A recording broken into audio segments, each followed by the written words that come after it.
السلام علیکم۔ ابھی کچھ دیر قبل وہ جس ایوالانچ کو پہاڑ سے برف کے سفید بہتے آبشار کی طرح گرتے دیکھ کر محو حیرت تھی، وہ اسے کسی سفید اژدہے کے مانند عمران کو نگلتے دیکھ کر خوف کی شدت سے چیخنا بھی بھول گئی۔ سفید سفید برف نے عمران کے فرار کی کوشش کو ناکام بنا کر لمحوں میں اسے آ لیا، اور دیکھتے ہی دیکھتے اس کا وجود اس برف کے نیچے دب گیا تھا۔ ایک انسانی جان کی بھینٹ لینے کے بعد وہ شور مچاتا برفیلا اژدہا خاموش ہوا تو یوں لگا کہ جیسے کچھ دیر قبل یہاں کچھ ہوا ہی نہ ہو، لیکن یہ مہبانو تھی جو محسوس کر سکتی تھی کہ کیا ہو گیا ہے۔ اس کی نظروں کے سامنے ایک بہت پیارا نوجوان، جسے ایک حادثے نے کچھ عرصے کے لیے راہ راست سے بھٹکا دیا تھا، وجود سے عدم ہو گیا۔ اس نوجوان کو اپنی ماہیت قلبی کے بعد جانے کون کون سے کام کرنے تھے۔ وہ اس برف زار سے نکل کر پرحرارت زندگی کی رونقوں میں شامل ہو کر کچھ کر دکھانا چاہتا تھا، لیکن یکدم ہی اس کا وجود زمین سے غائب ہو گیا۔ اس کا غائب ہونا مہبانوں کو اس برف زار کی ویرانیوں میں بالکل تنہا کر گیا۔ وہ پیارا لڑکا جس نے اسے دیکھ کر کہا تھا کہ وہ اسے بالکل اپنی بہن جیسی لگتی ہے، جو اپنی جان ہتھیلی پر رکھ کر اسے اس کے قید خانے سے نکال لایا تھا، یکدم ہی اس سے جدا ہو گیا تھا۔ عمران کے بغیر میں تنہا اس برف زار میں کیسے سفر کروں گی؟ پھنکاریں مارتا ہوا یہ خیال اس کے ذہن میں آیا تو وہ جو کہ صدمے سے منجمد سی ہو گئی تھی، سامان کا تھیلا ایک طرف پھینکا اور اس طرف بھاگی جہاں اس نے آخری بار عمران کو دیکھا تھا۔ عمران، عمران! برف ہٹاتے ہوئے وہ دیوانہ وار اسے آوازیں دے رہی تھی، لیکن اس کی ہر صدا مایوس ہو کر واپس پلٹ آتی تھی۔ وہ برف ہٹانے کی ناکام کوشش کرتے ہوئے زاروں قطار رو بھی رہی تھی، لیکن خود اسے اپنے آنسوؤں کے بہنے کا احساس نہیں تھا۔ اس وقت وہ صرف ایک بات سوچ رہی تھی کہ اسے کسی طرح عمران کو اس برف کے نیچے سے نکالنا ہے۔ جب اس نے دیکھا کہ اس کے ہاتھ اس کوشش میں ناکام ہیں، تو وہ واپس پلٹ کر اپنے سامان کے تھیلے کی طرف گئی۔ اس تھیلے میں اسٹیل کے ایک بڑے چمچے اور ایک چھری کے سوا ایسا کچھ نہیں تھا جس سے وہ برف کی کھدائی کر سکتی۔ شاید عمران کے تھیلے میں ایسی کچھ چیزیں موجود ہوں، لیکن اس کا تھیلا اس کے ساتھ ہی ایوالانچ کی نظر ہو چکا تھا۔ مہبانو اسٹیل کا چمچہ اور چھری لے کر واپس اس مقام پر آئی جہاں پر وہ کچھ دیر قبل اپنے ہاتھوں سے برف کھودنے کی کوشش کر رہی تھی۔ چمچے اور چھری کی مدد سے اس نے برف کو کھرچنے اور کھودنے کی سر توڑ کوشش شروع کر دی۔ اس کوشش میں اس کے دونوں بازو شل ہو گئے، لیکن بہت مضبوطی سے بلاک کی طرح جم جانے والی برف کی تہہ کو چند انچ سے زیادہ کھودنے میں کامیاب نہیں ہو سکی۔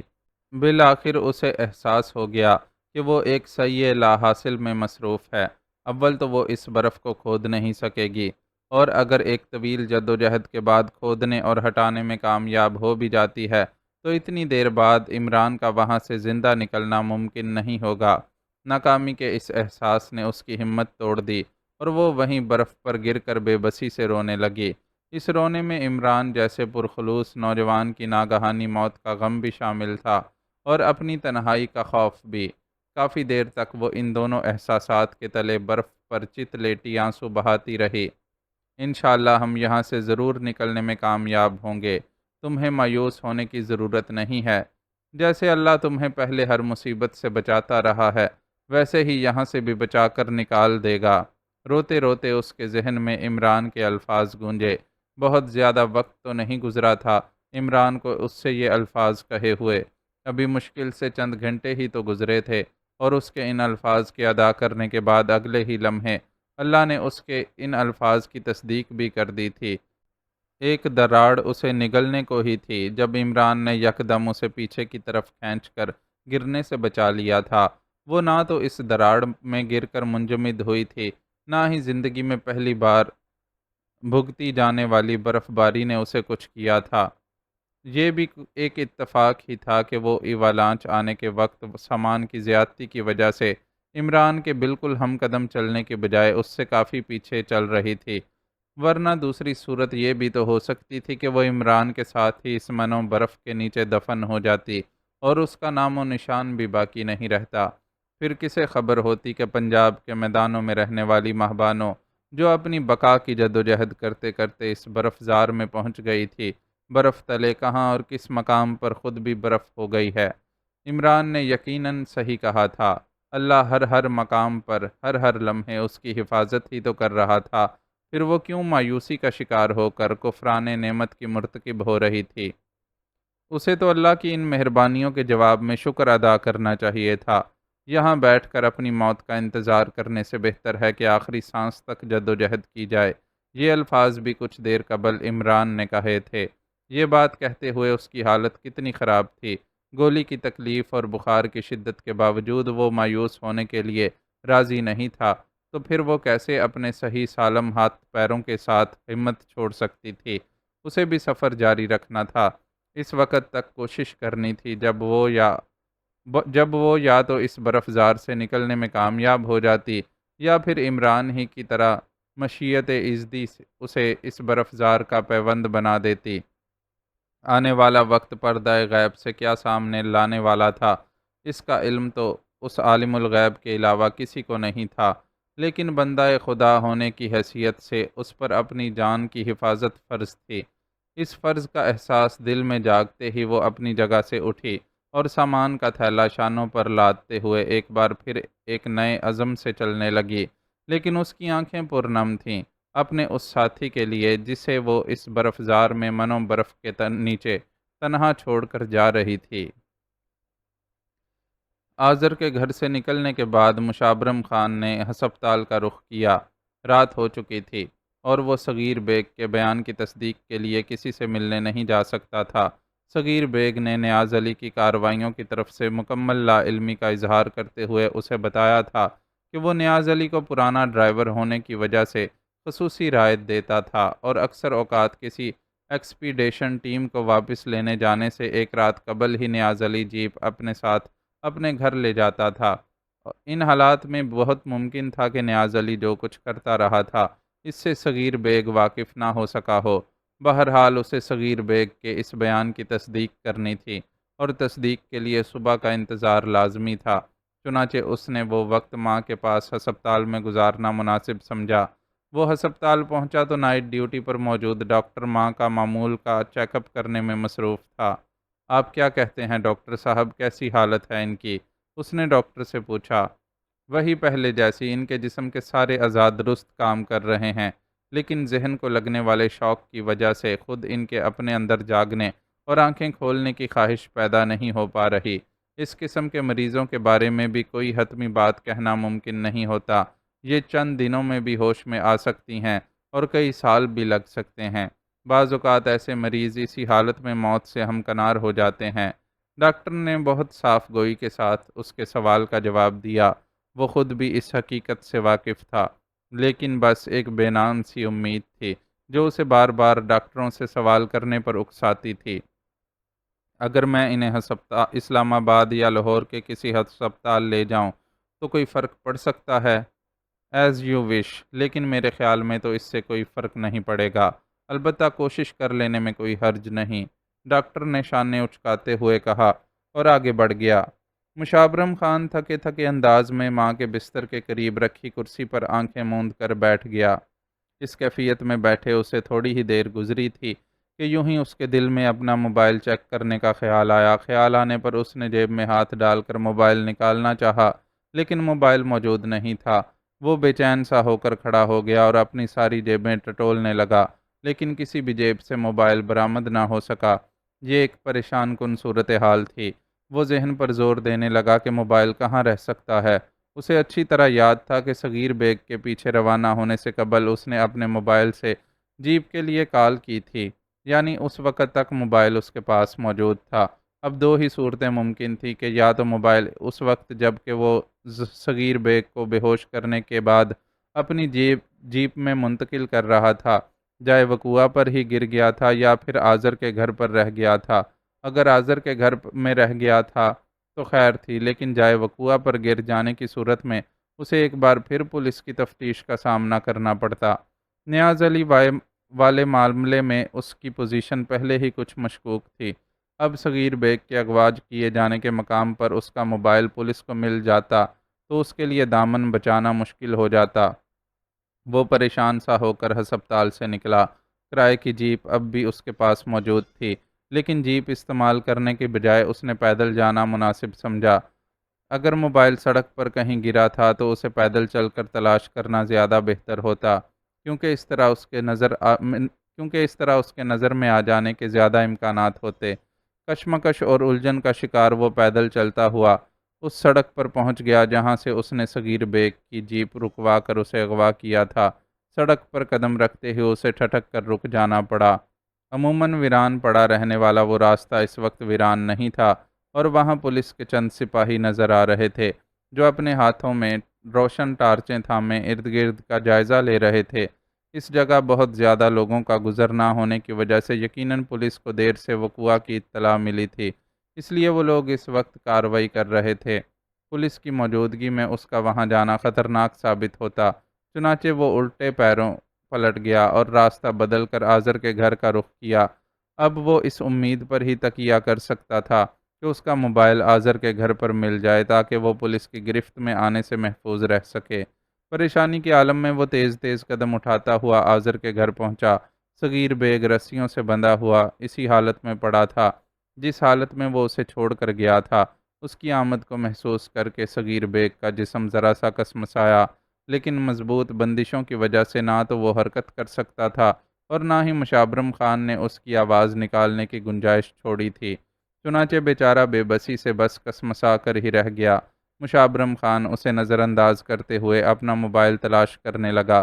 پہلے اس نے کمرے کی تلاشی لی، پھر وہاں سے مایوس ہونے کے بعد کچن میں جا کر اٹھا پٹخ کرنے لگا۔ بہت باریک بینی سے کسی سوئی کے مانند پورے گھر میں اپنا موبائل تلاش کرنے کے بعد بھی اس کے ہاتھ ناکامی ہی آ سکی۔ اپنی جیپ کی وہ ہسپتال سے روانہ ہوتے وقت اچھی طرح تلاشی لے چکا تھا، چنانچہ اب صرف یہی امکان رہ گیا تھا کہ اس کا موبائل جائے وقوع پر ہی کہیں گر گیا تھا اور وہاں پولیس پہنچ چکی تھی، اور چنانچہ اس بات کا 100% امکان تھا کہ موبائل پولیس کو مل جاتا اور اس کے بعد اسے صغیر بیگ کے اغوا کے معاملے میں شامل تفتیش کر لیا جاتا۔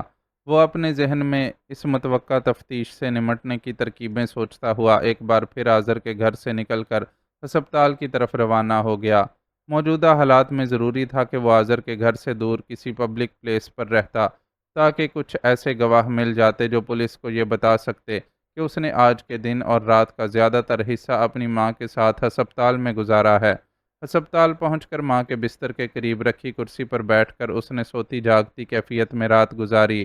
ہر لمحہ اسے ایسا لگتا تھا کہ ابھی پولیس کا کوئی نہ کوئی اہلکار وہاں پہنچ جائے گا، لیکن صبح تک ایسا کچھ نہ ہوا تو وہ خود الجھن کا شکار ہو گیا۔ بہرحال ہسپتال میں بیٹھ کر پولیس کا انتظار کرتے رہنا بھی ممکن نہیں تھا، چنانچہ وہ وہاں سے نکلا اور سیدھا اس چائے خانے تک پہنچا جو صغیر بیگ کی ٹورسٹ کمپنی کے عین سامنے تھا۔ کئی دن سے مسلسل وہاں ناشتہ کرتے رہنے کی وجہ سے اس کی حیثیت ایک مستقل گاہک کی سی ہو گئی تھی، اور کافی لوگ اسے پہچاننے لگے تھے۔ وہ ان لوگوں میں شامل ہو گیا۔ ان کے درمیان دو موضوع زیر بحث تھے، ایک کل رات صغیر بیگ کا ہونے والا اغوا اور دوسرا ایک ایکسپیڈیشن ٹیم کے ساتھ لوٹنے والے پورٹرز کی یہ اطلاع کہ انہوں نے پہاڑوں میں کہیں فائرنگ کی آوازیں سنی ہیں۔ میں بالکل سچ کہہ رہا ہوں یارا، ہم لوگوں نے خود پہاڑوں پر فائرنگ کا آواز سنا تھا۔ ایسا لگتا تھا کہ دو گروپ آپس میں مقابلہ کر رہے ہوں۔ واپس لوٹنے والے پورٹرز میں سے ایک اس وقت بھی یہاں موجود تھا اور بڑے جوش سے بتا رہا تھا وہ یقیناً آج صبح سویرے ہی واپس لوٹا تھا۔ سفر کی تھکن اس کے جسم سے ٹپکی پڑ رہی تھی اور آنکھیں نیند سے بحال تھیں، لیکن شاید اسے اپنے پاس موجود ایک سنسنی خیز اطلاع کی بے چینی نے اسے گھر جا کر آرام نہیں کرنے دیا تھا۔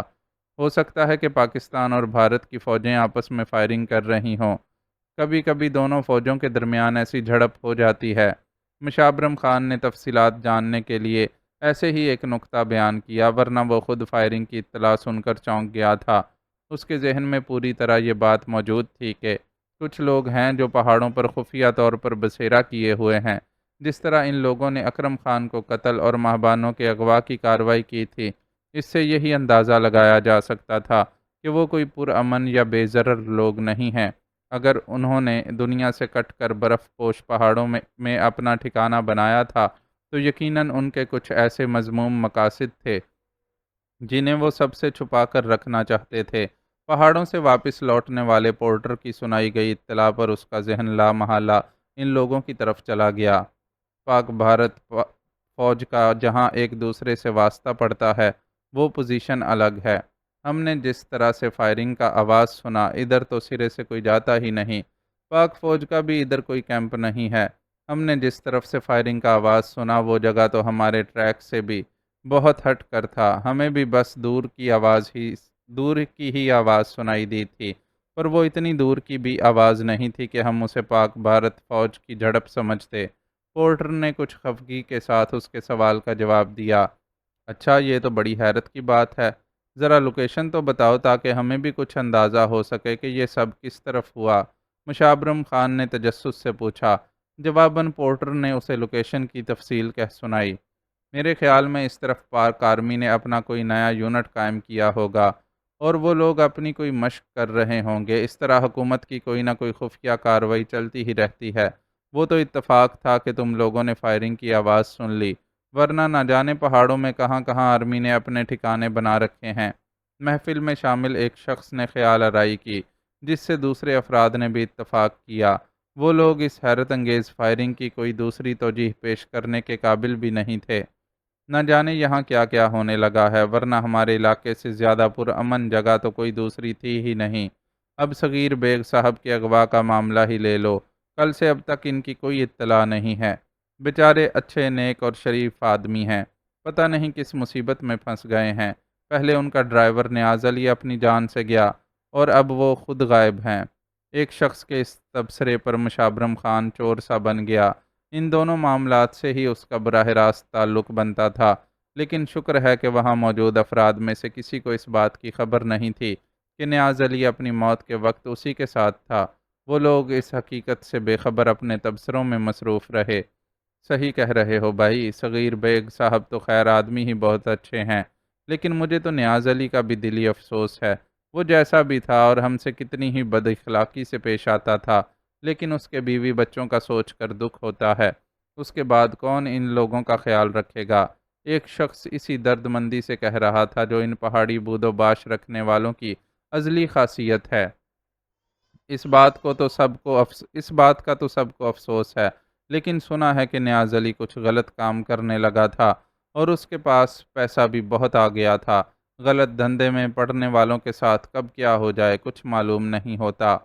وہ لوگ تبصرے کر رہے تھے جنہیں مشابرم خان دھیان سے سن رہا تھا۔ کیا صغیر بیگ صاحب کو نہیں معلوم تھا کہ نیاز علی غلط کام کرنے لگا ہے؟ وہ تو سنا ہے اس پر بہت اعتماد کرتے تھے۔ صغیر بیگ کے کردار کے تعین کے لیے اس نے یہ سوال کیا۔ اپنے بیگ صاحب تو اللہ والے بندے ہیں، انہیں کسی پر شک و شبہ کرنا آتا ہی نہیں، ہر ایک کو اپنی طرح سمجھ کر اس پر بھروسہ کر لیتے ہیں۔ نیاز علی کے بارے میں بھی اگر کچھ سنا ہوگا تو نظر انداز کر دیا ہوگا۔ اس جواب نے مشابرم خان کو احساس دلایا کہ وہ ایک بڑی غلطی کر چکا ہے۔ صغیر بیگ کے شامل جرم ہونے کے شک کی وجہ سے اس نے نہ صرف اسے اغوا کیا تھا بلکہ حقائق کو گلوانے کے چکر میں کافی زد و کوب بھی کیا تھا۔ اب بھی وہ بیچارہ آذر کے گھر میں بھوکا پیاسا رسیوں سے بندھا بے بس پڑا ہوا تھا۔ اپنی زیادتی کا احساس ہونے پر وہ چائے کی پیالی خالی کیے بغیر عجلت میں وہاں سے اٹھ گیا۔ کرائے کی جیپ اب بھی اس کے پاس تھی۔ اس جیپ میں ہی وہ آذر کے گھر کی طرف روانہ ہو گیا۔ روانگی سے قبل اس نے اپنے ساتھ کھانے پینے کی کچھ چیزیں بھی لے لی تھیں۔ ان چیزوں کے ساتھ وہ آذر کے گھر پہنچا تو صغیر بیگ کو اسی طرح بندھی ہوئی حالت میں پڑا ہوا پایا۔ اس کی سانسوں کا زیر و بم ظاہر کر رہا تھا کہ وہ نیند کی حالت میں ہے۔ مشابرم خان نے اسے دھیرے سے ہلا کر جگایا اور ساتھ ہی اس کے منہ میں ٹھسا کپڑا بھی نکال دیا۔ اٹھ کر ناشتہ کر لیں بیگ صاحب، پھر میں آپ کو آپ کے دفتر یا کسی دوسری مناسب جگہ پہنچا دوں گا۔ افسوس اور شرمندگی کی ملی جلی کیفیت میں اس نے صغیر بیگ سے کہا تو وہ حیران رہ گیا، پھر اپنی حیرت پر قابو پاتے ہوئے بولا، مجھے حاجت محسوس ہو رہی ہے، اگر پہلے تم مجھے باتھ روم لے چلو تو تمہاری مہربانی ہوگی۔ ٹھیک ہے، مشابرم خان نے مختصر سا جواب دیا اور اس کے ہاتھ پیروں کی بندشیں کھولنے لگا۔ اب آنکھوں پر بندی پٹی کے سوا وہ بالکل آزاد تھا۔ میں آپ کو آزاد کر رہا ہوں بیگ صاحب، لیکن یہ پٹی اس وقت تک آپ کو اپنی آنکھوں پر باندھنی پڑے گی جب تک ہم ایک دوسرے سے جدا نہیں ہو جاتے۔ یاد رکھیں، آنکھوں پر بندھی یہ پٹی آپ کی زندگی کی ضمانت ہے۔ آپ مجھ سے انجان رہیں، اسی میں آپ کی سلامتی ہے۔ خوفناک لہجے میں صغیر بیگ کو یہ دھمکی دینے کے بعد اس نے باتھ روم کی طرف اس کی رہنمائی کی۔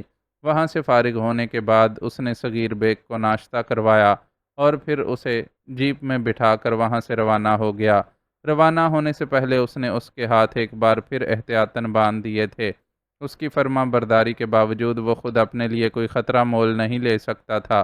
اگر صغیر بیگ اسے شناخت کر لیتا اور بعد میں پولیس کو بتا دیتا تو وہ مشکل میں پڑ جاتا، جبکہ ابھی اسے بہت سے اہم کام سر انجام دینے تھے اور وہ پولیس کے چکروں میں نہیں پڑنا چاہتا تھا۔ صغیر کو جیپ کی پچھلی نشست کے درمیان لیٹنے کا حکم دے کر وہ اسے ساتھ لے کر روانہ ہو گیا اور کم ہجوم والے راستوں سے گزر کر ایک بالکل ویران جگہ پر لے جا کر جیپ روک دی۔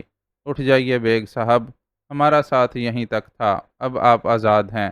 رخصت ہونے سے پہلے میں آپ سے اس تکلیف کے لیے معافی چاہتا ہوں جو آپ کو اٹھانی پڑی۔ وہ بہت سنبھل کر اور اپنا لہجہ قدرے بدل کر صغیر بیگ سے مخاطب تھا، جو آزادی کی نوید پا کر خوش ہو گیا تھا۔ پشت پر بندھے ہوئے ہاتھوں کی وجہ سے اگرچہ اسے نشستوں کے درمیان سے اٹھنے میں مشکل پیش آئی تھی، لیکن پھر بھی اس نے ممکنہ پھرتی کا مظاہرہ کرتے ہوئے جیپ چھوڑ دی۔ اس کے جیپ سے اترتے ہی مشابرم خان نے ایکسیلریٹر پر دباؤ ڈالا اور ہوا ہو گیا۔ صغیر بیگ کے بارے میں اسے معلوم تھا کہ وہ کسی نہ کسی طرح آبادی تک پہنچنے میں کامیاب ہو جائے گا۔ خود اسے اب ایک نئے سفر پر روانہ ہونے کی جلدی تھی۔ اسے ان پہاڑوں کا سفر اختیار کرنا تھا جن سے اس کی ماں نے اسے ہمیشہ دور رکھنے کی کوشش کی تھی، لیکن پہاڑوں کے بیٹے کو کب تک ان کے پاس جانے سے روکا جا سکتا ہے؟ اسے بھی پہاڑ پکار رہے تھے اور کہہ رہے تھے کہ ہمارے پاس آؤ، ہم تمہیں اکرم خان کے قاتلوں اور مہبانوں کے اغوا کاروں کا پتہ بتائیں گے۔ اسے جلد از جلد اس سمت روانہ ہونا تھا جہاں سے آج صبح واپس لوٹنے والی ایکسپیڈیشن ٹیم میں شامل پورٹر کے بیان کے مطابق فائرنگ کی آوازیں سنائی دی تھیں۔ وہ صرف آوازیں نہیں تھیں، وہ ایک سراغ تھا جس کے سہارے وہ اپنے مجرموں تک پہنچ سکتا تھا۔ حویلی کی فضا پر دہشت سی طاری تھی۔ چودھری افتخار نیو یارک سے واپس آ گیا تھا اور اس کیفیت میں آیا تھا جیسے کوئی شیر شکاری کی بندوق سے نکلنے والی گولی کا زخم کھا کر زندہ بچ گیا ہو اور تکلیف کی شدت سے بے حال ہر ایک کو چیر پھاڑ کر رکھ دینا چاہتا ہو۔ نوکروں چاکروں کا کیا ذکر، دونوں چودھرائنیں بھی اس سے سخت خوف زدہ تھیں۔ وڈی چودھرائن کو اگر اپنی انتظامی صلاحیتوں کی ناکامی پر احتساب کا سامنا کرنا تھا تو چودھرائن ناہید کے حصے میں کشور کی ماں ہونے کا جرم آیا تھا۔ وہ دونوں ہی چودھری کے مقابل اس سے نظریں ملانے کی ہمت نہیں کر پا رہی تھیں۔ کشور کے غیاب سے ناواقف ملازمین کو بھی اتنا اندازہ بہرحال ہو چکا تھا کہ حویلی میں کوئی غیر معمولی واقعہ پیش آ گیا ہے، جس کی وجہ سے حویلی کے مالکان بری طرح پریشان اور گھبرائے ہوئے ہیں۔ ان میں ہمت نہیں تھی کہ اس واقعے کے بارے میں جاننے کے لیے کھوج لگانے کی کوشش کرتے، لیکن وہ سب اپنی اپنی جگہ بے حد محتاط ہو گئے تھے کہ کہیں ذرا سی کوتاہی انہیں حویلی والوں کے غضب کا نشانہ نہ بنا دے۔ اتنی احتیاط کے باوجود بھی کئی ملازمین بہانے بہانے سے زیر عتاب آ چکے تھے۔ کسی کو برتن صاف نہ دھونے پر سزا ملی تھی تو کسی کے صاف کیے ہوئے غلے میں کنکر باقی رہ گئے تھے۔ ان معمولی غلطیوں کی پاداش میں بیچارے مظلوم ملازمین کو سخت سزا سہنی پڑی تھی۔ سزا سہنے والوں میں شادو اور نچھی کی ماں رحمتیں بھی شامل تھی۔ اس کا جرم یہ تھا کہ اس نے دودھ گرم کرتے ہوئے تھوڑا سا دودھ ابال دیا تھا۔ اس جرم کی پاداش میں اسے نوکروں سے پٹوا کر حویلی سے باہر نکال دیا گیا تھا۔ رحمتیں جو اپنی بیٹیوں کے اچانک منظر سے غائب ہو جانے پر پہلے ہی پریشان تھی، اس نئی افتاد پر مزید گھبرا گئی۔ بڑی مشکلوں اور منتوں سماجتوں کے بعد اسے ایک نوکرانی کے ذریعے یہ اطلاع ملی کہ اس کی دونوں بیٹیوں کو کشور بی بی کے ساتھ لاہور والی کوٹھی میں بھیج دیا گیا ہے۔ حویلی کے نوکروں میں یہی مشہور بھی کیا گیا تھا۔ اصل حقیقت سے کوئی بھی واقف نہیں تھا۔ رحمتیں کے پاس اس خبر پر یقین کرنے کے سوا کوئی چارہ نہیں تھا۔ البتہ اس نے یہ کوشش ضرور کی تھی کہ کسی طرح وڈی چودھرائن سے مل کر معافی تلافی کر ڈالے اور اپنی چرب زبانی اور خوشامد سے دوبارہ خود پر حویلی کے دروازے کھلوا لے، لیکن اسے کامیابی نہیں ہو سکی تھی۔ اسے کیا معلوم تھا کہ وڈی چودھرائن خود اس سے خوف زدہ ہے اور نہیں چاہتی کہ رحمتیں جیسی ہوشیار اور چالاک عورت حویلی کے اندر قدم رکھے اور اپنی فطرت کی وجہ سے اصل حالات کا کھوج نکالے۔ رحمت کی جس فطرت کا وڈی چودھرائن خود ہمیشہ فائدہ اٹھاتی رہی تھی، آج اسی سے خوف زدہ ہو کر اپنی چہیتی ملازمہ کو حویلی سے دور رکھنے پر مجبور تھی۔ ویسے ملازمین کا چہیتا ہونا حویلی کے مکینوں کے لیے کوئی معنی نہیں رکھتا تھا۔ جب تک کوئی ملازم ان کے کام کا رہتا وہ اسے اہمیت دیتے، اور پھر صورتحال بدلنے پر آنکھیں پھیرنے میں دیر نہیں لگاتے۔ وڈی چودھرائن نے بھی رحمت اور اس کی دونوں بیٹیوں کے ساتھ یہی کیا تھا۔ نچھی اور شادو کو البتہ وہ اب تک یہ جھانسا دے کر کے میں رانی کے سچ اگل دینے کی صورت میں تمہاری چودھری صاحب سے سفارش کروں گی، اپنی مطلب براری کے لیے استعمال کر رہی تھی۔ اس کے حکم پر ان دونوں بہنوں نے مل کر رانی پر بے پناہ تشدد کیا تھا۔ اسے چمڑے کے بیلٹ سے پیٹنے اور زخموں میں نمک مرچ بھر دینے کے علاوہ جلتی لکڑی سے داغا بھی گیا تھا۔ اس بہیمانہ تشدد سے رانی ادموئی ہو گئی تھی، لیکن اس نے سچ نہیں اگلا تھا۔ جھنجھلائی ہوئی چودھرائن نے غصے میں آ کر اس کا کھانا پینا بھی بالکل بند کر دیا تھا، لیکن اپنے مقصد کے حصول میں بالکل ناکام تھی، اور اب اسی ناکامی کے ساتھ اسے چودھری کا سامنا کرنا پڑ رہا تھا۔ بالکل ناکارہ ہو گئی ہے تو ایک نوکرانی سے سچ تک نہیں اگلوا سکی، ٹوٹے ٹوٹے کر کے رکھ دیے ہوتے اس کے، کیسے نہیں بولتی پھر وہ وڈی چودھرائن پر بگڑ رہا تھا۔ مار کھا کھا کر ادمری ہو گئی ہے وہ چودھری صاحب، پھر بھی زبان بند کر کے بیٹھی ہے۔ اب تو مجھے خود شک پڑنے لگا ہے کہ شاید اسے کچھ معلوم ہی نہ ہو، پر پھر یہی خیال آتا ہے کہ کسی کی مدد کے بغیر کشور کلی کچھ کیسے کر سکتی ہے؟ رانی ہی تھی جو ہر جگہ اس کے ساتھ رہتی تھی۔ مجھے تھوڑا سا شک پڑ گیا تھا کہ بھلا مالکن اور نوکرانی کی آپس میں اتنی کیوں گھٹ رہی ہے، اس لیے میں نے رانی کو کشور سے الگ کر کے لاہور والی کوٹھی پر چھوڑ دیا تھا۔ اب جانے کشور نے کیسے راہ نکالی کہ رانی کے بغیر بھی ہماری آنکھوں میں دھول جھونک گئی۔ خیر یہ تو الگ گل ہے، پر مجھے شک ہے کہ جو بھی چکر تھا اس کا رانی کو چنگی طرح پتہ ہے، بس ڈھیٹ بنی ہوئی ہے اور سچ اگل کر نہیں دے رہی۔ اس نے چودھری کے سامنے اپنی رائے کا اظہار کیا۔ پچھلی باری کشور لاہور گئی تھی تو اس کے ساتھ ڈرائیور کون اشرف تھا نا؟ چودھری نے اس کی باتوں کو نظر انداز کرتے ہوئے ایک بالکل مختلف سوال کیا۔ ہاں جی وہی تھا، وڈی چودھرائن نے جواب دیا۔ چودھری سے گفتگو کا بوجھ فی الحال اسی کے سر پر تھا۔ چودھرائن ناہید تو حسب معمول ایک طرف سر تھامے بیٹھی ہوئی تھی۔ میں ذرا اس کو دیکھ لوں، پھر رانی سے بھی نمٹتا ہوں۔ وہ نمک حرام ہماری عزت پر بنا کر خود ہونٹ سی کر کیسے بیٹھ سکتی ہے؟ میں تو اس کے حلق میں ہاتھ ڈال کر سچ اگلوا لوں گا۔ حویلی کی عزت سے کھیلنا کوئی معمولی گل نہیں ہے۔ جس کسی نے یہ حرکت کی ہے اور میری دھی کو ورگلایا ہے، میں اس کا ایسا انجام کروں گا کہ اس کی نسل ہی مٹ جائے گی۔ غیظ و غضب میں بھرا ہوا چودھری زنان خانے سے نکل کر اپنے مخصوص ملاقاتی کمرے میں پہنچا اور اشرف ڈرائیور کو طلب کیا۔ اس طلبی کے جواب میں اشرف فوراً ہی حاضر ہو گیا۔ کشور بی بی کے ساتھ آخری باری لاہور تم گئے تھے نا؟ اس نے اشرف کو گھورتے ہوئے اس سے استفسار کیا۔ جی سرکار، اس نے مؤدبانہ جواب دیا، لیکن اندر سے وہ بری طرح پریشان تھا کہ چودھری صاحب کو وطن واپس لوٹتے ہی اس قسم کی تحقیقات کی ضرورت کیوں پیش آ گئی۔ کشور بی بی نے تیری شکایت کی ہے کہ تو ان کا حکم ٹھیک طرح سے نہیں مانتا تھا، اور وہ کہیں جانے کو کہتی تھیں تو آنا کانی کرتا تھا۔ وہ بہت ہوشیاری سے اشرف کو گھیرنے کی کوشش کر رہا تھا تاکہ اس سے اگلوا سکے کہ کشور اپنے لاہور میں قیام کے عرصے میں کہاں کہاں اور کس کس سے ملنے گئی تھی۔ براہ راست سوال کرنے کی صورت میں ڈرائیور مشکوک ہو جاتا کہ دال میں کچھ کالا ہے، اس لیے اس نے یہ لاہیا عمل اختیار کیا تھا۔ میری کیا مجال سرکار کہ میں مالکن کے حکم کی خلاف ورزی کروں، پھر بھی اگر انہیں کوئی شکایت ہو گئی ہے تو میں معافی چاہتا ہوں۔ ڈرائیور بیچارہ گھبرا گیا اور فوراً دونوں ہاتھ جوڑ دیے۔ کوئی تو ایسی گل ہوئی ہوگی جو بی بی نے شکایت کی ہے، تو مجھے بتا کہ تو اسے لے کر کہاں کہاں گیا تھا۔ اب چودھری نے اپنے مطلب کا سوال کیا تھا۔ لاہور میں تو بی بی بس ایک ہی جگہ جاتی ہیں، انہیں کتابوں کا شوق ہے نا، تو بس لبرٹی میں کتابوں کی دکان پر ہی زیادہ تر جاتی ہیں۔ ہاں اس باری وہ 2 بار بیوٹی پارلر میں گئی تھیں اور ایک باری لائبریری بھی گئی تھیں۔ میں حیران تو ہوا تھا، پر میں نے انہیں وہاں لے جانے سے انکار کی جرت نہیں کی تھی۔ ڈرائیور نے رپورٹ پیش کی۔ تو نے کچھ تو غلطی کی ہوگی جو اسے شکایت ہے، کہیں ایسا تو نہیں کہ تو اسے چھوڑ کر خود سیر سپاٹے کرنے نکل جاتا ہو اور اسے واپسی کے لیے تیرا انتظار کرنا پڑتا ہو۔ چودھری بہت چالاکی سے اس سے معلومات حاصل کر رہا تھا۔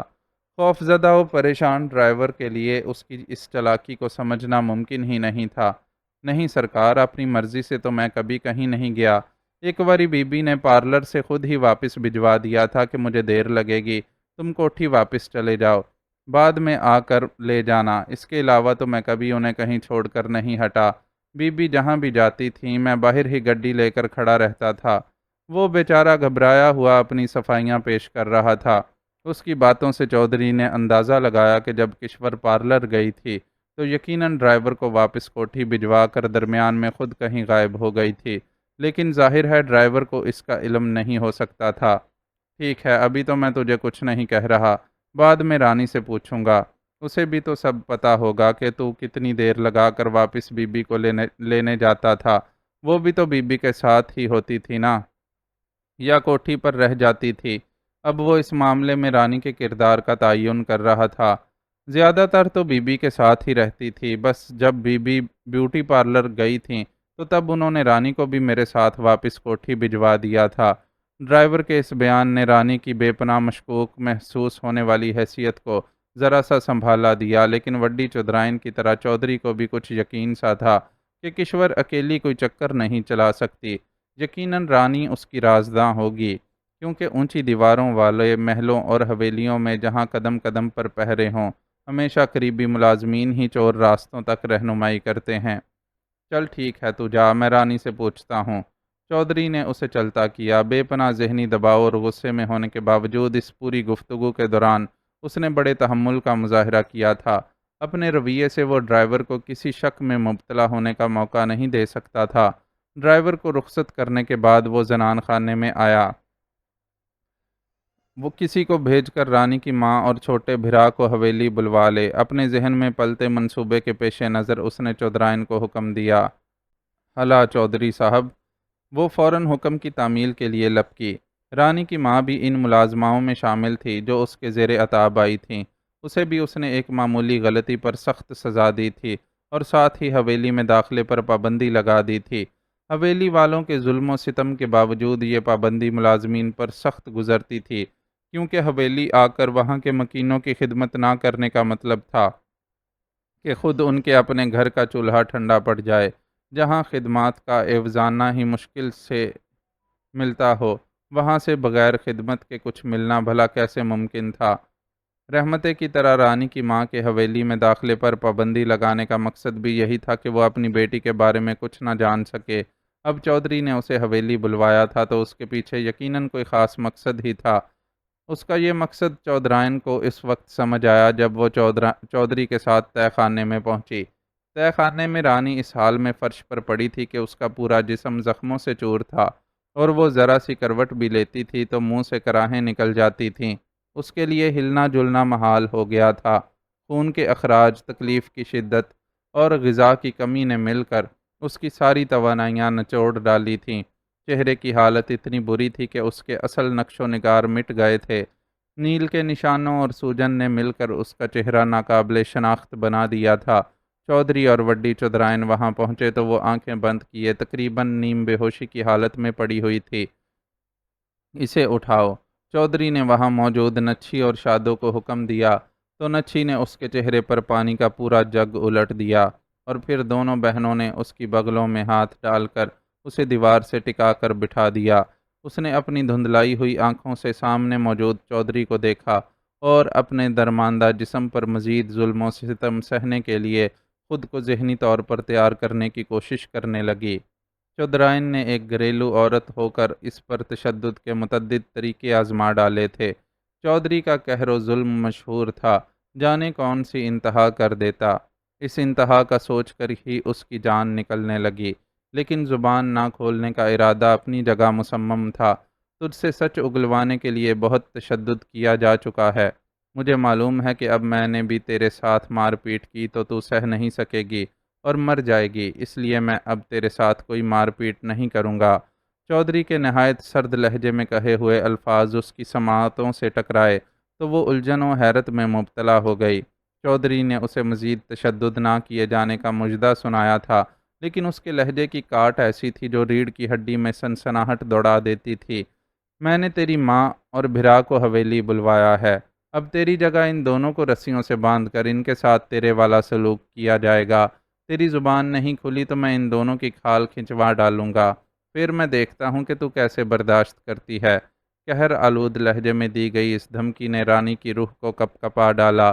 اپنی بے قصور ماں اور چھوٹے معصوم بھائی کے اس ظالمانہ تشدد سے گزرنے کا تصور ہی جس سے وہ خود گزری تھی اس کے لیے ناقابل برداشت تھا۔ اس وحشت ناک تصور نے اس کے نڈھال پڑے ہوئے جسم میں جنبش پیدا کی اور وہ خود کو بمشکل گھسیٹتی ہوئی چودھری کے قدموں تک پہنچ گئی۔ رحم کر دیں سرکار، رحم کر دیں۔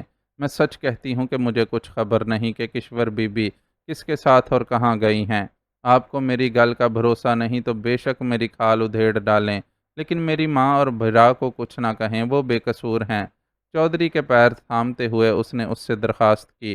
جواباً اسے اپنے سر پر ایک زوردار ٹھوکر سہنی پڑی۔ پرے ہٹ، میرے ساتھ مکر کرتی ہے۔ میں جانتا ہوں تجھے سب خبر ہے، پر تو جان کر اپنی زبان نہیں کھول رہی۔ کوئی گل نہیں، تھوڑی دیر میں تیری ماں اور بھرا آ جائیں، پھر میں دیکھتا ہوں کہ تو ان کی چیخیں سننے کے بعد بھی کیسے اپنی زبان بند رکھے گی۔ میری ماں اور بھرا کو کچھ مت کہنا چودھری صاحب، ان بیچاروں کی کوئی غلطی نہیں ہے۔ رانی جو ٹھوکر کھا کر پیچھے الٹ گئی تھی، ایک بار پھر خود کو سنبھالتی ہوئی پلٹی اور چودھری کے پیر تھام کر اپنی درخواست دہرائی، لیکن اس بار اس کے لہجے میں لجاجت سے زیادہ جنون خیزی تھی۔ چودھری جیسا ہوشیار بندہ اس تبدیلی کو محسوس نہیں کر سکا اور اس کے قدموں سے لپٹی رانی بے انتہا زخمی ہونے کے باوجود حیرت انگیز پھرتی کا مظاہرہ کرتے ہوئے اس کی قمیض کا دامن تھام کر یکدم ہی اپنی جگہ سے کھڑی ہوئی اور اس کے ہولسٹر میں موجود ریوالور کھینچ لیا۔ رانی کے ہاتھوں میں ریوالور دیکھ کر چودھری گھبرا سا گیا اور اپنے بچاؤ کے لیے ہاتھ پیر چلانے کی کوشش کی، مگر اگلے پل نے اسے احساس دلایا کہ اسے اپنا بچاؤ کرنے کے لیے کوئی کوشش کرنے کی ضرورت نہیں، کیونکہ رانی کا ہدف وہ نہیں خود اپنی ذات تھی۔ اس نے ریوالور کی نال اپنی کنپٹی پر رکھ کر ٹریگر دبا دیا تھا اور تیورا کر زمین پر گر گئی۔ شاید اس کا یہ فیصلہ بالکل بروقت اور درست تھا۔ اپنی زندگی کے بارے میں تو وہ جانتی ہی تھی کہ اب اس کا بچنا ممکن نہیں ہے، چنانچہ وہ اپنے گھر والوں کو بچانے کے لیے یہ حرکت کر گزری تھی۔ اب چودھری اس سے سچ اگلوانے کے لیے کوئی ترکیب نہیں لڑا سکتا تھا۔ وہ چاہتی تو گولی کا نشانہ چودھری کو بھی بنا سکتی تھی، لیکن اس سے کچھ حاصل نہ ہوتا۔ اس جرم کی پاداش میں اس سمیت اس کے پورے خاندان کو نیست و نابود کر دیا جاتا۔ اب کم از کم یہ امید تو وہ اپنے ساتھ لے کر دنیا سے گئی تھی کہ اس کی قربانی اس کے گھر والوں کو بچا لے گئی تھی۔ مر گئی نمک حرام، نمک حراموں کے نصیب میں مرنا ہی لکھا ہوتا ہے۔ تم دونوں بھی اب مزید زندہ نہیں رہ سکتی۔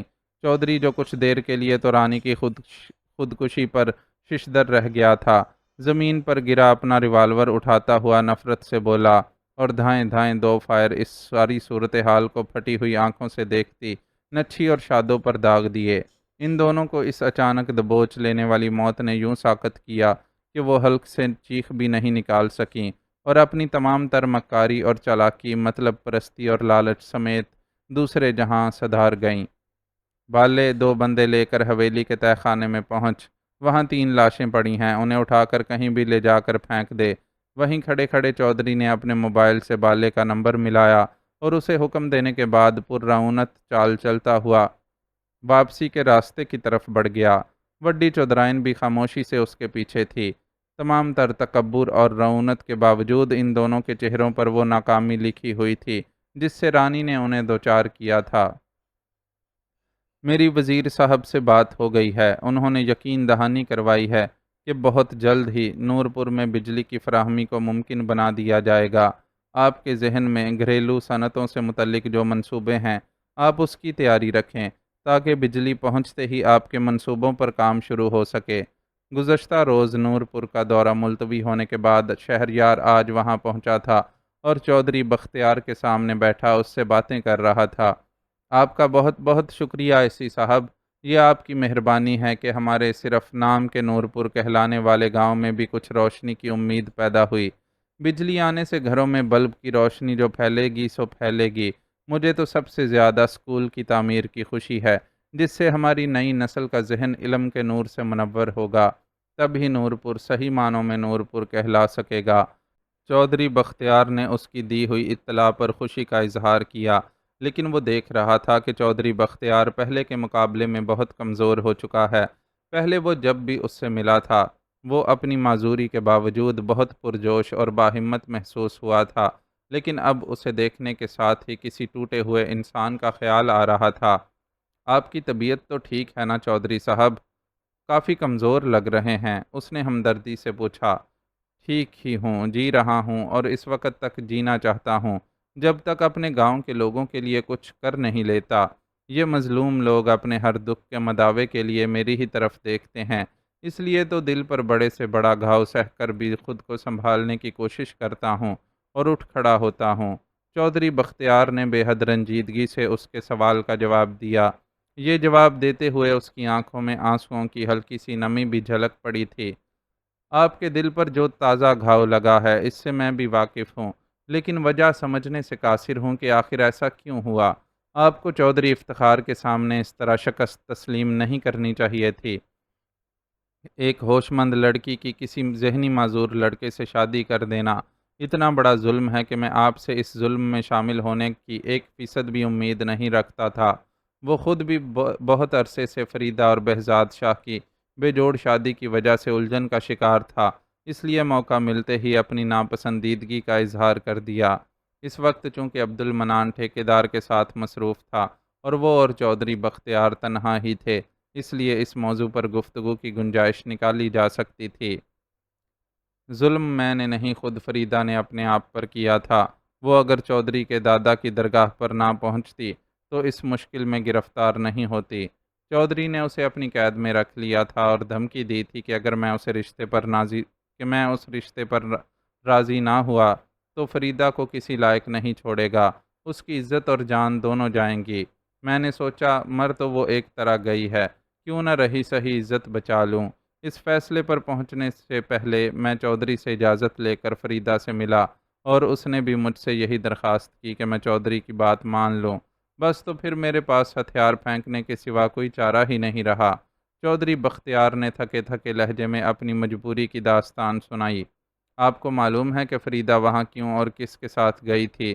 اس نے ایک نہایت نازک اور چبھتا ہوا سوال کیا، جس کے جواب میں پل بھر کو چودھری خاموش ہو گیا اور پھر آہستہ سے گردن کو اسبات میں جنبش دیتے ہوئے بولا، مجھے معلوم ہے، وہ ہمارے دشمن کے بیٹے قربان کے ساتھ اس کے کہنے پر چودھری کی پناہ لینے وہاں گئی تھی۔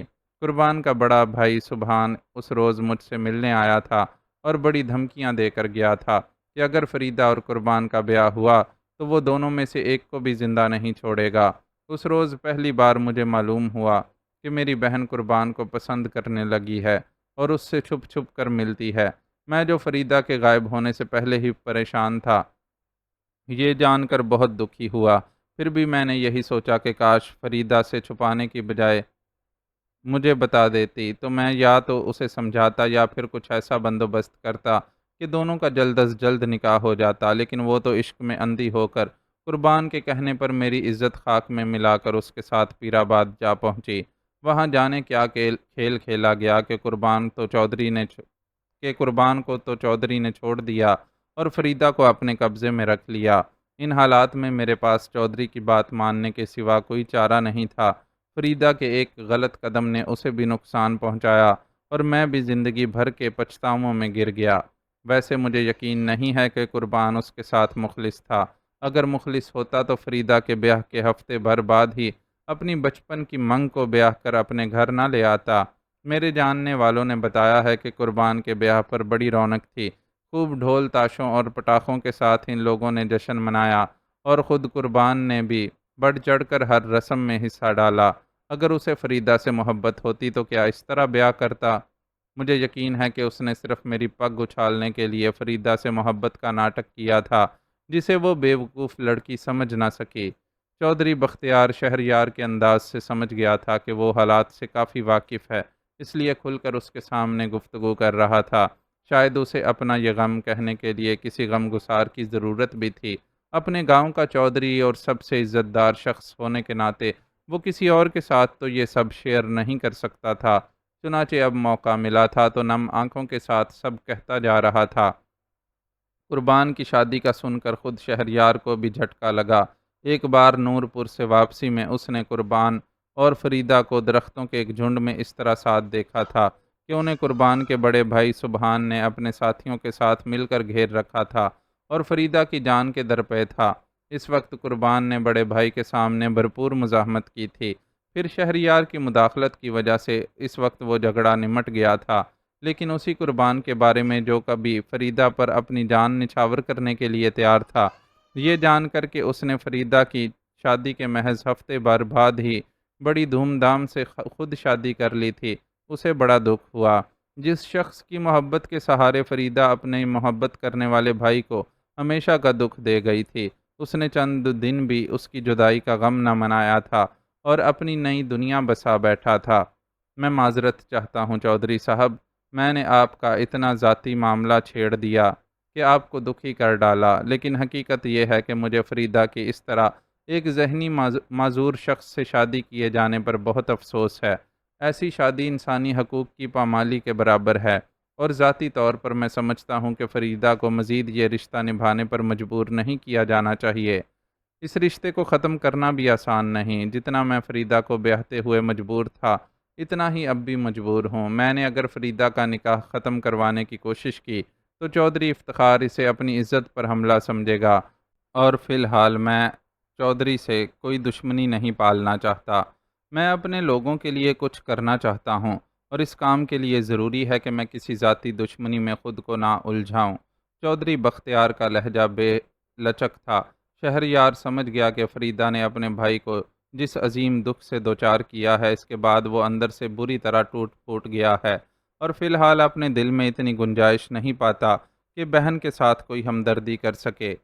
چودھری بختیار کی دلی کیفیت کو سمجھتے ہوئے اس نے اس موضوع پر اس وقت خاموشی اختیار کرنا مناسب سمجھا اور دوسرے موضوعات کو ڈسکس کرنے لگا۔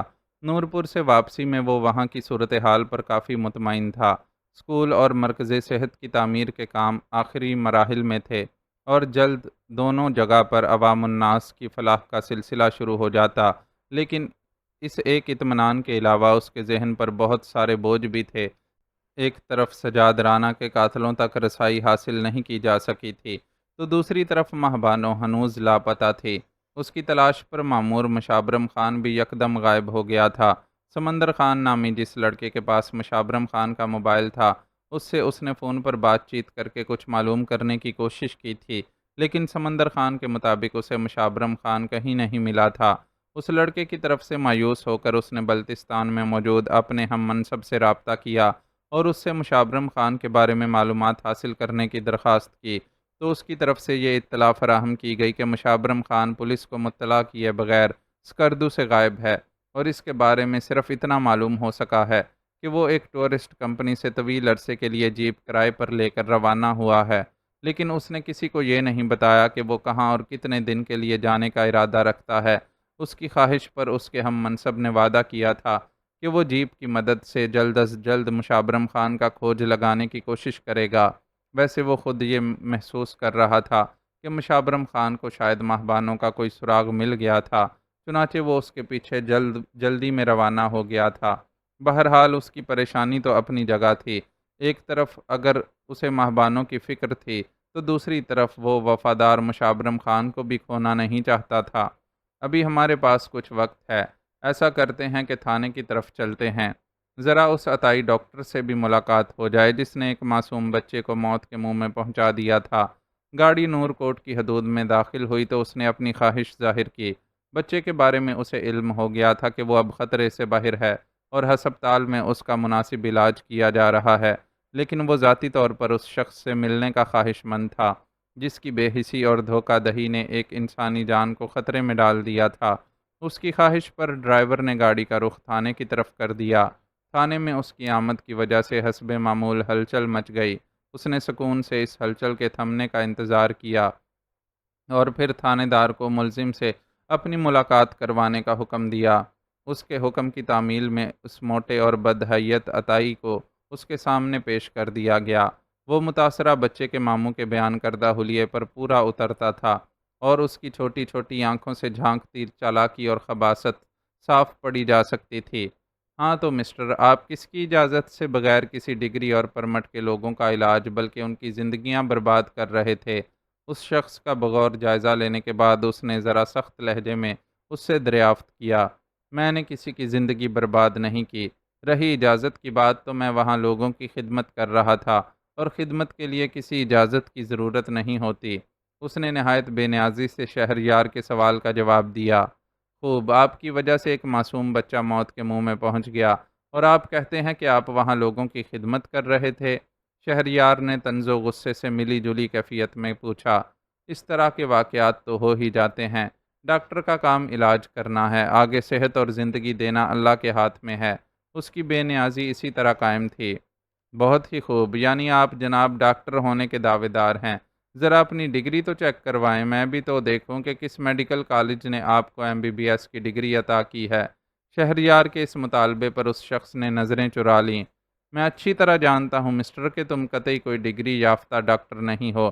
تم ان عطائیوں میں سے ایک ہو جو گلی محلوں میں اپنی دکانیں کھول کر چند روپوں کے لیے لوگوں کی زندگیوں سے کھیلتے ہیں۔ تمہارے خلاف سخت سخت ایکشن لیا جائے گا۔ اس کے نظریں چرانے پر شہریار نے اسے دھمکی آمیز لہجے میں مطلع کیا۔ آپ میرے ساتھ زیادتی کر رہے ہیں ایسی صاحب۔ میں عطائی نہیں، عطائی ہوں، اور عطائی وہ ہوتا ہے جسے طب کا علم عطا کیا جاتا ہے۔ کیا مطلب؟ اس کی اس عجیب منطق پر شہریار حیران ہوا۔ دیکھیں، جیسے کسی بزرگ کسی ولی کی صحبت میں رہ کر اس کے مرید روحانی علم حاصل کرتے ہیں اور بعد میں خود بھی اس جیسے مقام پر فائز ہو جاتے ہیں، بالکل اسی طرح میں نے بھی ایک ڈاکٹر کے ساتھ کافی عرصے اس کے کمپاؤنڈر کے طور پر کام کیا ہے، اور اس تجربے کی وجہ سے مجھے بیماریوں اور ان کے علاج کے بارے میں مکمل معلومات حاصل ہیں۔ اب اگر میں اپنے اس علم کی روشنی میں کسی کا علاج کرتا ہوں تو آپ کو کیا اعتراض ہے؟ اس ملک میں جہاں ڈاکٹروں کی اتنی کمی ہے، مجھ جیسے لوگوں کی تو بہت زیادہ قدر کرنی چاہیے، لیکن آپ نے مجھے پکڑ کر تھانے میں بند کروا دیا ہے اور اب برے انجام کی دھمکی بھی دے رہے ہیں۔ اس شخص کی اتنی محیر العقول دلیل نے شہریار کا دماغ گھما کر رکھ دیا۔ وہ شخص ایک جرم کرنے کے بعد اس پر شرمندہ ہونے کی بجائے خود کو درست ثابت کرنے پر تلا ہوا تھا۔ اس سے قبل کہ وہ اس ڈھٹائی کے مظاہرے پر اس شخص کو کوئی جواب دیتا، تھانے کی حدود میں بڑی غیر معمولی سی ہلچل محسوس ہوئی۔ ایسا لگتا تھا کہ کچھ افراد زبردستی اس طرف آنے کی کوشش کر رہے ہیں اور پولیس کے سپاہی انہیں روک رہے ہیں۔ دیکھو، میری تم لوگوں سے کوئی دشمنی نہیں، مجھے صرف اس خبیث سے نمٹنا ہے جس نے میرے پتر کی جان لینے کی کوشش کی تھی۔ تم لوگوں نے اگر زبردستی مجھے روکنے کی کوشش کی تو خواہ مخواہ مجھے تم پر بھی ہاتھ اٹھانا پڑے گا۔ آوازوں کے ہجوم میں سے یہ بلند آواز ان لوگوں کی سماعتوں سے ٹکرائی۔ ان الفاظ پر شہریار کو فوراً ہی اندازہ ہو گیا کہ یوں زبردستی تھانے میں گھسنے کی کوشش کرنے والا کون ہو سکتا ہے۔ جب وہ لوگ متاثرہ بچے کو اپنی گاڑی میں بٹھا کر ہسپتال کی طرف لے جا رہے تھے تو بچے کے ماموں نے کہا تھا کہ بچے کا باپ بہت خطرناک اور جھگڑالو آدمی ہے۔ یقیناً اس شخص کو اپنے بچے کی بیماری اور جعلی ڈاکٹر کی گرفتاری کی اطلاع مل گئی تھی، چنانچہ وہ سیدھا تھانے اٹھایا تھا۔ اس آدمی کو ذرا آرام سے اندر لے آئیں۔ شور سن کر اپنی کرسی سے کھڑے ہونے والے تھانے دار کو اس نے حکم دیا تو وہ اپنی پینٹ سنبھالتا ہوا تیزی سے باہر کی طرف لپکا۔ اوئے، چھوڑ دو اسے اور اندر آنے دو۔ باہر جا کر اس نے اپنے سپاہیوں کو حکم دیا جو اندر بھی سنا تھا۔ یہ ٹھیک نیت سے ادھر نہیں آیا ہے سر جی، اس کی وجہ سے کوئی بڑا لفڑا بھی ہو سکتا ہے۔ کسی سپاہی نے تھانے دار کو مطلع کرنا ضروری سمجھا۔ نہیں کرتا لفڑا، تم اسے اندر آنے دو اور اس کے باقی ساتھیوں کو باہر ہی روک کر رکھو۔ اسے اسی صاحب نے اندر بلانے کو کہا ہے۔ تھانے دار نے قدرے سخت لہجے میں اپنے سپاہی کو جواب دیا تو وہاں خاموشی چھا گئی، اور چند لمحوں بعد ایک لمبا تڑنگا بڑی بڑی مونچھوں والا آدمی تھانے دار کے ساتھ اس کے کمرے میں داخل ہوا۔ کمرے میں داخل ہوتے ہی اس نے ایک زوردار سلام کیا اور شہریار اور عبد المنان کو جانچتی ہوئی نظروں سے دیکھنے لگا۔ شاید وہ اندازہ کرنے کی کوشش کر رہا تھا کہ ان دونوں میں سے اسسٹنٹ کمشنر کون ہے۔ تھانے دار نے اسے اس مشکل سے نکال دیا اور تعارف کرواتے ہوئے ہاتھ کے اشارے سے بتایا، یہ AC شہریار عادل صاحب اور ان کے PA ہیں۔ AC صاحب کی سفارش پر ہی تمہیں میں سپاہیوں کی گرفت سے چھڑوا کر اندر لایا ہوں۔ ورنہ اس وقت تم اور تمہارے ساتھی تھانے پر بلوے کے الزام میں سلاخوں کے پیچھے ہوتے۔ جانے دیں تھانے دار صاحب، ہمیں سلاخوں کے پیچھے پہنچانا اتنا آسان نہیں ہے۔ یہ تو سمجھیں کہ آپ کی خوش قسمتی ہے کہ اس وقت اے سی صاحب یہاں موجود ہیں۔ اس آدمی نے تمسخرانہ انداز میں تھانے دار کی بات کا جواب دیا اور اس کے چہرے کے بگڑتے ہوئے تاثرات سے بے نیاز شہریار کی طرف متوجہ ہو گیا۔ میں یہاں سے فارغ ہو کر آپ کی خدمت میں ہی حاضر ہونے والا تھا۔ آپ نے میرے پتر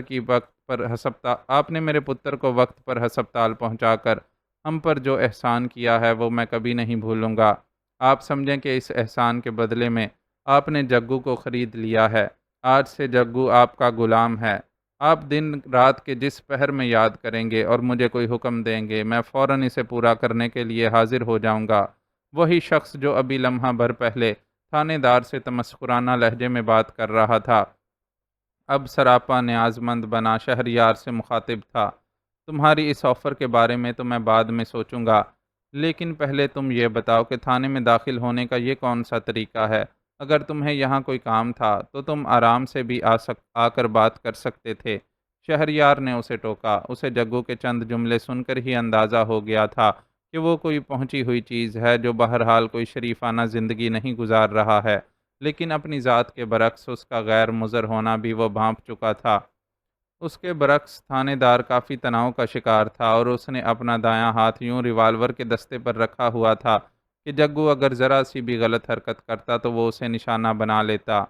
معافی چاہتا ہوں سر جی، مجھے معلوم ہوتا کہ آپ ادھر ہیں تو ایسی غلطی نہ کرتا۔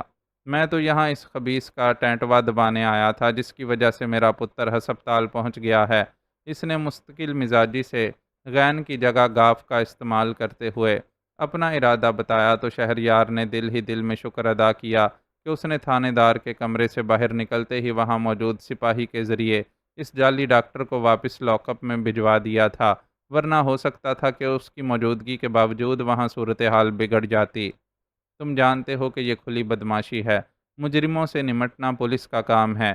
اگر اس طرح ہر شخص اپنے حساب برابر کرنے نکل کھڑا ہو تو قانون اور پولیس کے محکمے کی تو ضرورت ہی نہیں رہے گی۔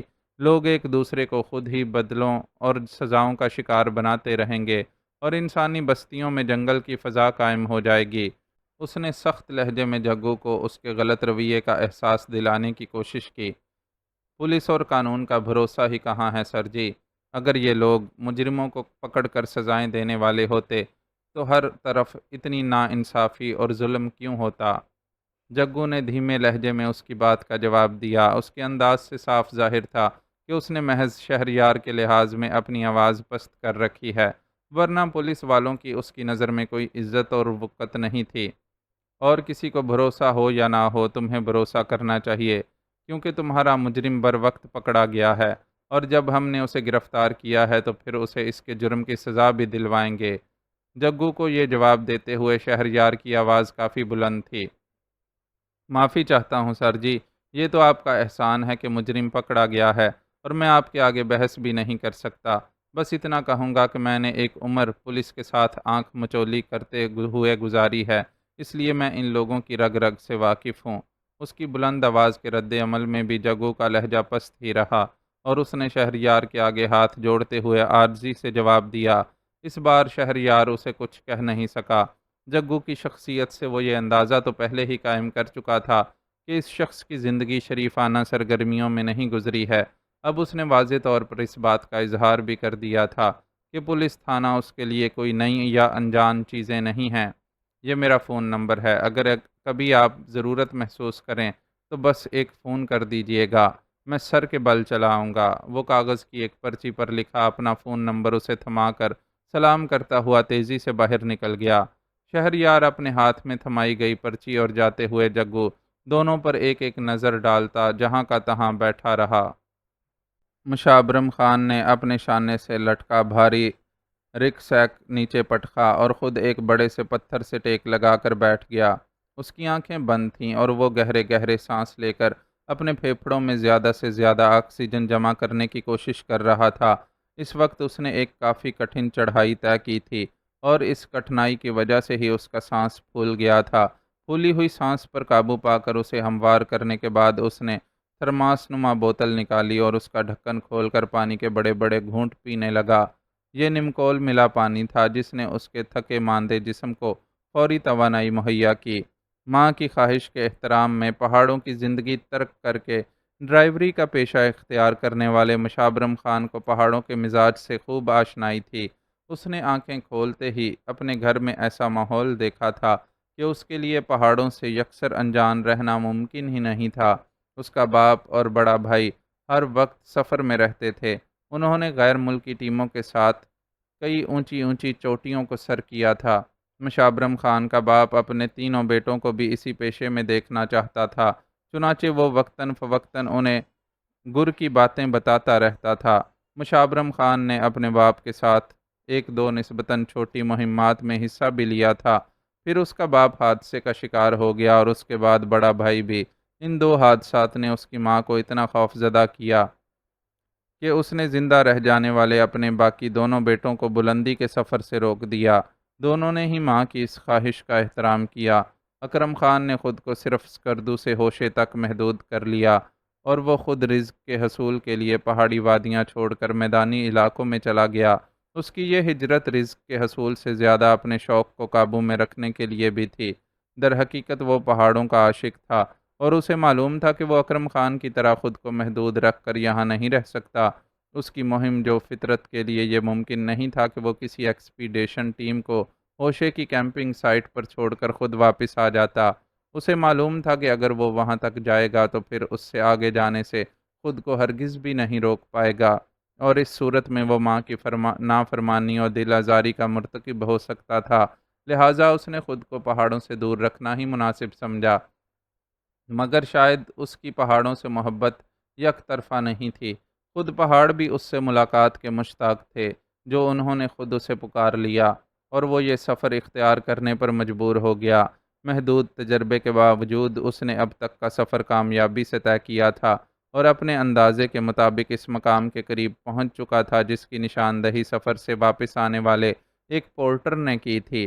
پورٹر نے بتایا تھا کہ اس نے اس جگہ پر فائرنگ کی آوازیں سنی تھیں اور مشابرم خان کے دل نے گواہی دی تھی کہ اس فائرنگ کا تعلق ان لوگوں سے ہے جن کی اسے تلاش ہے۔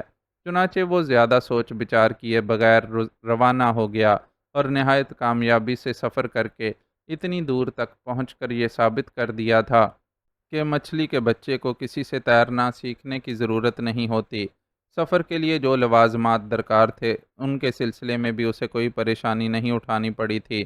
کاندھے میں موجود اس کے گھر میں ایک لکڑی کا صندوق طویل عرصے سے ان لوازمات کو اپنے سینے میں سمو کر بیٹھا ہوا تھا۔ یہ صندوق اور اس میں موجود سامان اس کے باپ کی نشانی تھی۔ کوہ پیمائی میں استعمال ہونے والی یہ اشیاء ایک جرمن کوہ پیما نے اس کے باپ کی خدمات پر خوش ہو کر اسے عنایت کی تھیں۔ وہ چاہتا تو ان اشیاء کو بیچ کر اچھی خاصی رقم کما سکتا تھا، لیکن وہ لالچ و طمع سے پاک ایک وعدے دار آدمی تھا جس نے تحفے کو تحفہ ہی سمجھا تھا اور بڑی محبت سے سنبھال کر رکھا تھا۔ آج یہ سنبھال کر رکھا گیا تحفہ مشابرم خان کے کام آ رہا تھا۔ اپنی مہم پر روانہ ہونے کے لیے اسے صرف خورد و نوش کی اشیاء کا انتظام کرنا پڑا تھا۔ کرائے کی جیپ بھی اس نے کاندھے تک کے لیے اپنے پاس رکھی تھی اور پھر ٹورسٹ کمپنی کے ایک نمائندے کے ذریعے واپس بھجوا دی تھی۔ آگے کا سفر اس نے کاندھے سے ہوشے تک کا دن میں کئی بار پھیرا لگانے والی جیپوں میں سے ایک پر کیا تھا، اور اس سے آگے تو پھر ہر ایک کو ہی پیدل مسافت طے کرنی پڑتی ہے۔ بڑی بڑی عالیشان گاڑیوں میں سفر کرنے والے بھی پہاڑوں کے سامنے سرنگوں ہو کر پیدل سفر کرنے پر مجبور ہو جاتے ہیں، اور یہ مجبوری ایسی ہوتی ہے کہ جسے بندہ اپنے شوق اور خواہش سے اپناتا ہے۔ مشابرم خان کا معاملہ ذرا سا مختلف تھا۔ پہاڑوں کو سر کرنے کا شوق اور خواہش تو وہ بھی اپنے دل میں رکھتا تھا، لیکن موجودہ سفر اس نے کسی خواہش اور شوق کی تکمیل کے لیے نہیں بلکہ مقصد کے تحت اختیار کیا تھا۔ اپنے مقصد میں کامیابی کی بظاہر کوئی امید نہیں تھی۔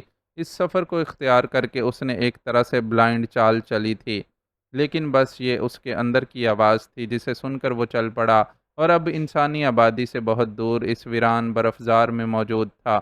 وہ جس جگہ بیٹھا تھا وہاں سے اسے اونچے اونچے برف پوش پہاڑوں اور بڑے بڑے پتھروں کے سوا کچھ نظر نہیں آ رہا تھا۔ اس پورے علاقے میں اس کے سوا کوئی دوسرا متنفس موجود نہیں تھا، اور یہ تنہائی اسے سوچنے پر مجبور کر رہی تھی کہ اگر وہ اس ویرانے میں کہیں مر جائے تو کسی کو خبر بھی نہیں ہوگی کہ وہ کس انجام سے دوچار ہوا ہے۔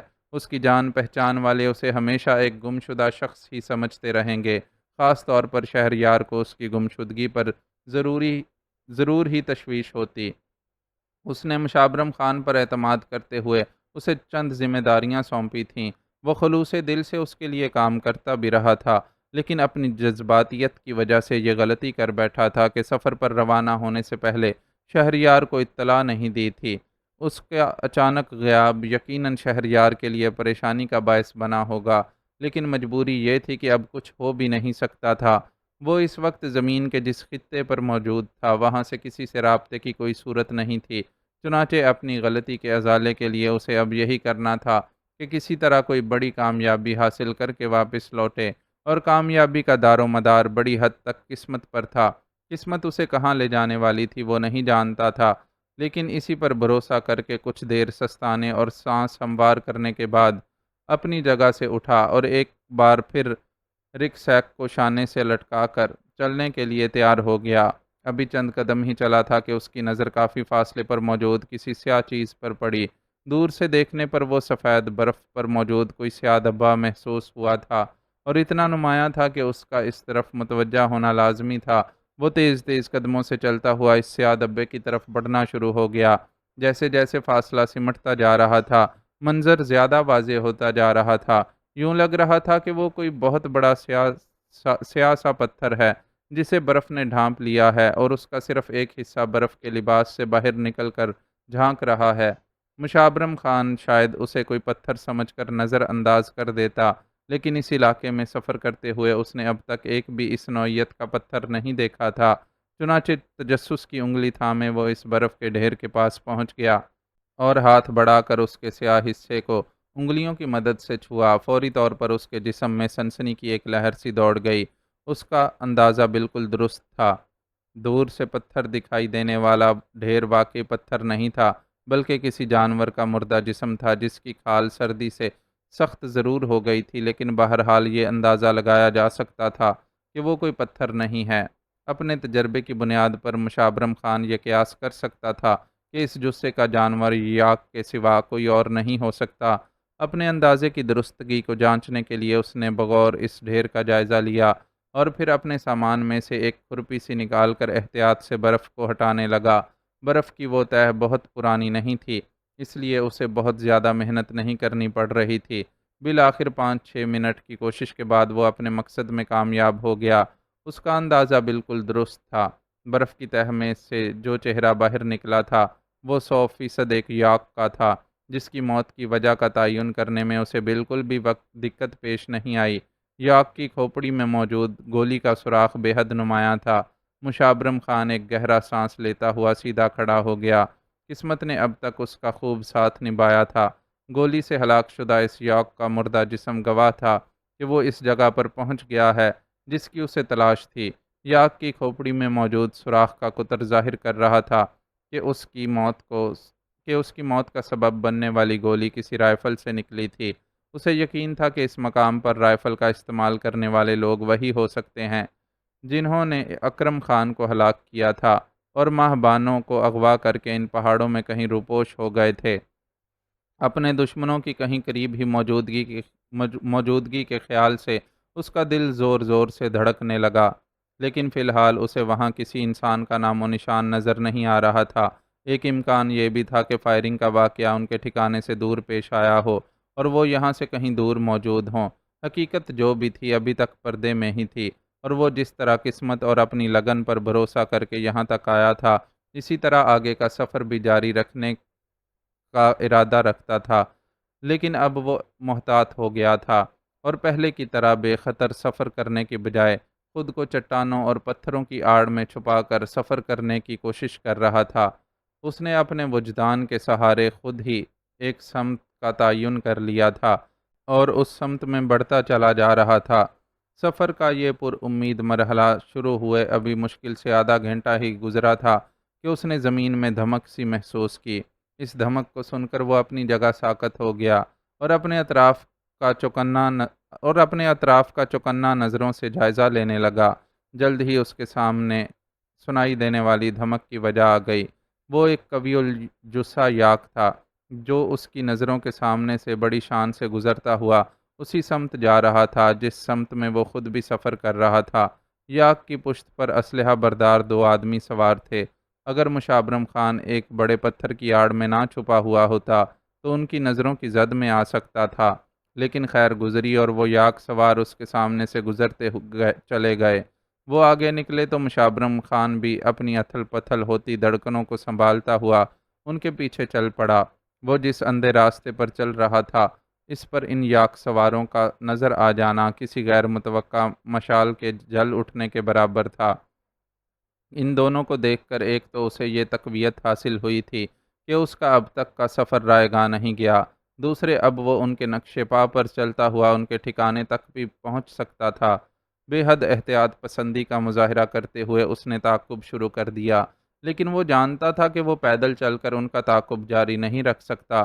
ان کی تیز رفتار سواری بہت جلد انہیں اس کی نظروں سے اوجھل کر دے گی۔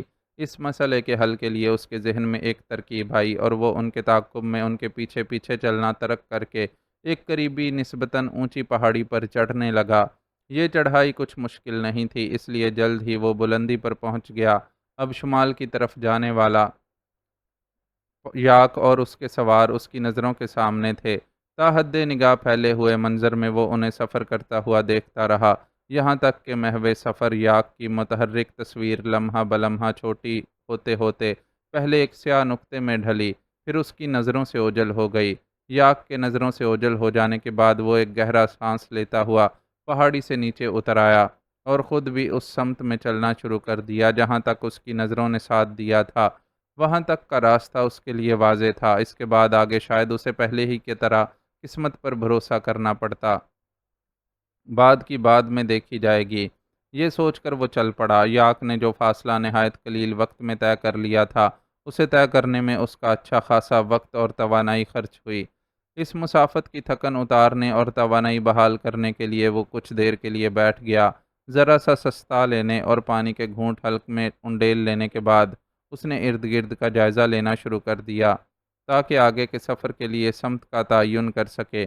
اس جائزے نے اسے یکدم اپنی خوش قسمتی کا احساس دلایا۔ وہ اس وقت جس جگہ موجود تھا وہاں سے آگے بڑھنے کی صرف ایک ہی راہ تھی جو سیدھی جا رہی تھی۔ اس راستے کے علاوہ دائیں بائیں بالکل عمودی چٹانیں کھڑی ہوئی تھیں، چنانچہ یہ ممکن ہی نہیں تھا کہ یاک سوار سیدھے جانے کی بجائے کسی اور سمت میں نکل گئے ہوں۔ وہ تہہ دل سے اللہ کا شکر ادا کرتا ہوا ایک بار پھر چل پڑا۔ اس بار مسافت خاصی مختصر ثابت ہوئی، لیکن اس مسافت کے اختتام پر سامنے آ جانے والی پہاڑیاں اس کی خوش قسمتی کے لیے تازیانہ ثابت ہوئیں۔ ان پہاڑیوں کی نوعیت و ساخت کچھ اس طرح کی تھی کہ انہیں عبور کرنے کا کوئی راستہ نظر نہ آ رہا تھا، لیکن عقل یہ بھی کہتی تھی کہ یاک اور اس کے دونوں سوار اسی طرف آئے تھے، اور اگر وہ یہاں آئے تھے اور آگے کا سفر کیا تھا تو یہ بات یقینی تھی کہ انہوں نے کسی طرح ان پہاڑیوں کو عبور کیا تھا۔ اسے وہ مقام کھوجنا تھا جہاں سے دوسری طرف پہنچا جا سکتا۔ اس تجسس اور کھوج میں وہ اس طرح مگن ہوا کہ ساری احتیاط بھول کر ارد گرد کے ماحول سے غافل ہو گیا۔ اس کی اس غفلت نے رنگ دکھایا اور اسے علم ہی نہیں ہو سکا کہ کب وہ 3 عدد بندوق بردار اچانک آ کر اس کے سر پر سوار ہو گئے ہیں۔